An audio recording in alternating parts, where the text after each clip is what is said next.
me hallo para contaros las historias más hermosas que jamás se hayan escrito. Y yo soy el director de Teleclink y nosotros hemos realizado una nueva obra de teatro con esos personajes tan clásicos y conocidos.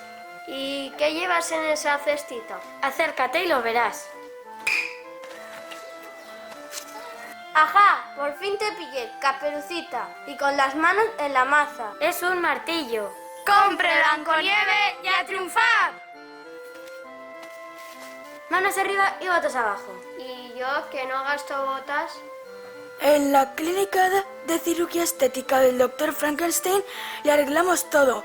Le quitamos de donde usted quiera y le ponemos donde desee. Que para eso paga y quien paga manda. No se os ocurra marcharos sin verme, ¿eh? ¡Ja, ja, ja! Todo el mundo al suelo he dicho. Vosotros también. Pero qué barbaridad, qué cochinada. Está todo hecho una porquería. Os voy a morder a todos, ¡a todos! ¡Ja, ja, ja, ja, ja!